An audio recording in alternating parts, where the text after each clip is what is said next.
पण ऑनलाईन खूप लोक पळयतात विषय कितें जाल्लो ना हाका खबर ना। विषय असो आसा की हाऊस ऑफ अभिनंदन लोधरचो प्रकल्प सरवण कारापूर गावात येता। कारापूर गावात 6.25 लाख स्क्वेअर मिटराचेर 1700 प्लॉटिंग 300 युनिट टोटल 2000 युनिटाचो ह्या पंचायतीन अप्रुव्हल दिल्लो। फाटल्या म्हयन्यात 19 एप्रिलाक ग्रामसभेक सगळ्या लोकांनी युनॅनिमसली ठराव घेतलो विथ रिजनिंग जस्टिफाय करून 19 पॉइंट दिले कित्याक ती परमिशन सस्पेंड करपाक जाय आणि शोकॉज इश्यू करा आणि स्टॉप ऑफ ऑर्डर इश्यू करा म्हणून ग्रामसभेक रेझोल्युशन घेतलो।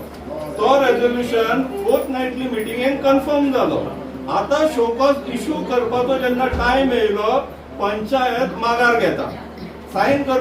सरपंच रिजाइन जाल्लेली हा आदली सरपंच ही आता प्रेझेंटली जी ऑथॉरिटीन आसा डेप्युटी सरपंच ही म्हणटा आपण साइन करिना आपल्याक खंय डायरेक्टर ऑफ पंचायतीन सांगल्यारूच साइन करतली खंय सेक्रेटरीन सांगले तू साइन केल्या जाता तरी आसतना फर्स्ट जो अपिलेट ऑथॉरिटी आहा म्हटल्यार हायर कोर्टान पयलीं सांगपाक जाय तुका तू साइन कर म्हणून तो अपिलेट कोर्ट जर डायरेक्टरान सांगले जाल्यार मागीर कितें चीफ मिनिस्टरान सांगल्यारूच मारतले म्हणटले तेका लागून हो बोवाळ चल्ला। डेप्युटी सरपंच साइन मारपाक तयार ना।